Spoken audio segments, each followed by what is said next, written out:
The Pittsburgh Steelers really have two options, Russell Wilson or Aaron Rodgers. That's next on Bleav in Steelers. Today's episode of the Bleav in Steelers show is brought to you by BetOnline.ag. We're well into NFL free agency. The draft is next month. The madness is here when it comes to college hoops. Conference tournaments getting underway this week. Get in on the March Madness action over at BetOnline.ag. BetOnline, the game starts here. It's down to two, and here are my thoughts with the whole debate of Russell Wilson versus Aaron Rodgers. Justin Fields is going to the Jets. We'll talk about that here in a second. Russell Wilson's younger than Rodgers. He's 36. He'll turn 37 throughout the course of the year. Rodgers is 41. He'll turn 42. And if you look at the stats, you'll say, well, Mark, Wilson was 6-5 as the starter, and I know the Steelers were 10-7 in the regular season. They finished with 5 straight losses, including the playoff loss to Baltimore. But if you just look at the raw stats of the 2,400 yards, 16 touchdowns, 5 interceptions, I look at some of the advanced metrics when it comes to the debate between Wilson and Rodgers. And when you look at QBR, Wilson was better, 22nd, Rodgers was 25th. Completion percentage, Wilson was better, 23rd, Rodgers 30th. Yards per attempt, Wilson was 13th, Rodgers was 28th. Rodgers had better weapons in New York. He had Garrett Wilson. They traded for his guy, Devontae Adams. They had Breece Hall in the backfield. If it didn't work at this advanced stage with Aaron Rodgers, how's that going to be any better if he comes to Pittsburgh? And maybe you can get a better price. Maybe Wilson wants out of Pittsburgh, but he hasn't said that publicly. I would do everything I could do if I were the Steelers to re-sign Wilson, draft and develop a day 2 quarterback, and then go and draft. So draft the day 2 quarterback in this year's draft, and then in next year's draft, I would draft another quarterback. And we saw how Fields learned and developed under Wilson this past year. I think he can do that again. And Wilson also has familiarity with DK Metcalf, who you just signed to a huge extension after the trade with the Seahawks. To me, there's no question. And here's an underrated facet that stats aren't going to show you. I know we're going to focus on wins and losses. Can't tell you how many times I've talked to people here on the Bleav in Steelers show, people who have been around the NFL for a long time. And they say your quarterback has to be the face of the franchise, has to be the CEO of the franchise. What are you saying if you say, well, Russell Wilson, who by and large did almost everything right this past season, is the consummate professional, for Aaron Rodgers, who comes in, and you're going to have to deal with the media circus that he creates himself. It stems back from his days in Green Bay and why he's only won 1 Super Bowl. And he won a Super Bowl more than a decade ago. I know he's been a 4-time MVP. He's not that same guy after the Achilles. And Tom Brady and LeBron James have spoiled us thinking that athletes can play into their 40s. It's not there anymore with Aaron Rodgers. It's not there from the play standpoint, but when he goes on the McAfee show each week and creates headlines because he has to be the smartest guy in the room, how does Aaron Rodgers not know when Mike Williams was still with the Jets before he got traded to the Steelers? How does Rodgers not know of what he says publicly in a news conference, how that can be twisted? And Rodgers said, no, Williams threw the wrong route, and that's why I threw an interception, and that's why we lost a game. You'll never hear Russell Wilson do that. But Aaron Rodgers repeatedly, like, he has had the talent previously in his career, but at the age of 41, how's it going to be any better than it was this last year with the Jets when the Jets went 5-12? I would re-sign Wilson. It's not perfect, but that's what's best for the team. Now, for content purposes, for this show and other shows out there with the Steelers, Rodgers to the Steelers would be heck of a storyline. But that, to me, would not be the best decision of what's in the best interest of the Pittsburgh Steelers.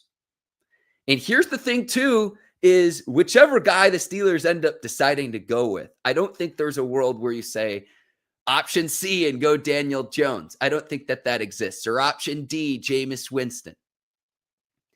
the price probably went up for both of them. And it could very well end up being either Wilson or Rodgers, whichever the Steelers decide to go with, ends up making more per year than the Jets just signed for Justin Fields, because the market is different now, right now at this moment in time, than it was 24 hours ago. So the Steelers might very well end up spending more on an older quarterback than the upside of trying to re-sign Justin Fields. Fields goes to the Jets, $40 million, 30 guaranteed, 2-year deal. And should the Steelers have matched the Jets offer? I'm of the opinion, yes. It's too late now, and maybe Fields didn't want to come back. But what did Pittsburgh offer Fields to where the New York possibility was so much better? Because we're talking about a Jets team that hasn't made the playoffs in 14 years. So Justin Fields going to go to New York, Media Market 1, and save the Jets? Come on. Come on right now. I don't buy that for a second. But if he thought his better opportunity was with the Jets, and it looks like he'll be the starter for at least this season, probably next season, he wanted out of Pittsburgh, it doesn't make a ton of sense to me. I know Justin Fields reunites with his buddy from Ohio State, Garrett Wilson. I understand that. But he didn't want to come back to Pittsburgh, even if he was making a little bit less money. The definite opportunity to start as well with George Pickens and DK Metcalf on the outside. Oh, man. And then with Darnold going to the Seahawks, this has put the Steelers into the situation that they're in right now. And we'll see by the time you're listening or watching to this, we may very well have an answer of what the Steelers are doing at the quarterback position for the 2025 season. Going into this year, it was either re-sign Fields or Wilson, try to draft and develop a day 2 or day 3 guy, and then load up your assets for 2026, whether that's through free agency, the draft, a trade. That was really the roadmap. The Steelers quarterback of the future, maybe you could have said, hey, maybe Fields will develop. Their QB of the future, the heir to Big Ben, wasn't there this offseason from the outset. When Sam Darnold, like Kirk Cousins might have been back on the market, Rodgers, Wilson, and Fields, those were your top guys in the free agent market for quarterback. So I would have absolutely matched this offer that the Jets offered with Fields, but maybe Fields just wanted out of Pittsburgh. We don't know what Pittsburgh offered Justin Fields with that contract. But I would have matched it because now you're in the situation where hopefully you can re-sign Wilson. Maybe you can bring back Rodgers. But man, if you can't bring back Wilson, there's no continuity. Essentially, the Steelers are doing the same thing that they did a year ago. Moved on from Trubisky, Rudolph, and Kenny Pickett. These are the times that we're in if you're a Pittsburgh Steelers fan. Players leaving. Well, hang on. Before we get to players leaving the Steelers, Darius Slay, Malik Harrison signed with the Steelers. Slay, 34 years old, probably in the final year of his deal. I expect him to start opposite Joey Porter Jr., and then I think Corey Trice will get into the mix as the backup there. You don't put too much pressure on Trice. Maybe this is a position that you double dip on in the draft. That's my thought process there. And then Malik Harrison, he essentially fills the role, in my opinion, with Elandon Roberts leaving. Roberts signed with the Raiders. Signed Harrison to a 2-year deal. So Slay, though, 34, 28 interceptions, 160 pass deflections throughout his career. I know he's going to be reintroduced to Darnell Washington in the game. Washington blocked him out of the end zone. Super Bowl champion, though. Another one of the Eagles guys, Andy Weidel, and this front office and the influence he has with Omar Khan and company. You get a solid veteran in Darius Slay. Hopefully he's got some gas left in the tank. Steelers are going to need him. Steelers desperately needed a corner because it was Joey Porter Jr., and there's some teams that picked on the Steelers a year ago. Dante Jackson's gone as well, so they needed a starter here at corner. They get that in Slay. Probably 1 year left. Coming off a season, he allowed almost 55% of the passes thrown his way to be completed. He had 49 tackles, 13 pass deflections. Again, Super Bowl champion experience, though. It's very valuable. Again, Harrison will be here 2 years, $10 million deal. Players leaving the Steelers. Najee Harris going out to the Chargers. They're signing him to a deal worth up to $9.25 million. I know he hasn't missed time. He rarely fumbles. It's crazy that Najee Harris is making more per season than Derrick Henry. I know Najee's younger than Derrick Henry. That's crazy to me. That's nuts to me that Najee Harris, if he makes all of the money that he could make, I'm sure it's very incentive laced, but up to $9.25 million. That's more than what Derrick Henry makes on an average annual basis of $8 million. That's just crazy to me. And that's why the Steelers said, hey, Najee, we're not going to match the fifth-year option for Pittsburgh, which would have kept him in a Steelers uniform for the season for about $6.6 million. Now, the Steelers did tender Jaylen Warren.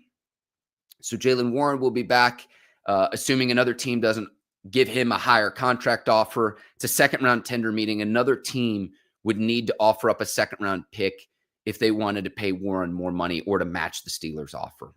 So it'll be Warren and likely a draft pick of some sort in what's a loaded running back class in the NFL draft. But Najee, wish him the best, goes out to the Chargers. Again, one-year deal, $9.25 million.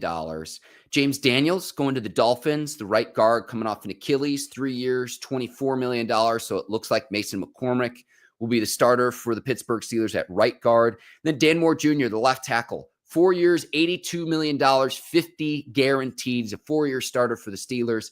His contract had been so favorable, but this is why I told you he'd be gone. It's going to be Broderick Jones over at left tackle entering year 3, Troy Fautanu, the right tackle entering his second year, coming off a season-ending injury himself. Young Steelers offensive line because Zach Frazier, McCormick, second-year players, and then Sam Malu at the left guard positions, your veteran there. This line needs to develop quickly because the Steelers have invested draft capital in the offensive line. And whether it's Wilson or Rodgers, neither of those guys are exactly mobile at this point in their careers. Dan Moore Jr. to the Titans, though, got paid. Then Dante Jackson, mentioned him earlier, going to the Chargers as well, 2 years, $13 million. Landon Roberts going to the Raiders. Let's see if there's anything else I need to get to. Let's get to some comments, and then I'll go ahead and wrap up here. Wanted to go live quickly here on Bleav in Steelers with free agency underway. And again, by the time you're listening or watching this, we might have news about which guy is going to be the Steelers quarterback in 2025. I can't wait to find that out. A lot of people checking in on the Wilson versus Rodgers debate. Darwin saying Rodgers still has arm talent, throws the ball over the field. The best option is Rodgers, 2 years, $50 million. Yeah, if he'll take it, but then be prepared for the media circus. I am telling you, that is a very underrated facet of the quarterback position. And whether the players in the locker room rally around him or not, it's a results-based business. And Rodgers has to be the smartest guy in the room. Terry talking about Justin Fields saying $30 million guaranteed is hard to pass up. It's probably more than what the Steelers were offering, if we're being honest here, Terry. Terry, I appreciate you. Thank you for checking in. We've got someone checking in saying that Daniel Jones is going to end up going to the Colts. Let's see what if that's true, if that's confirmed, please leave a chat in the comment. I went live before seeing that. Terry saying we need a 7-win season.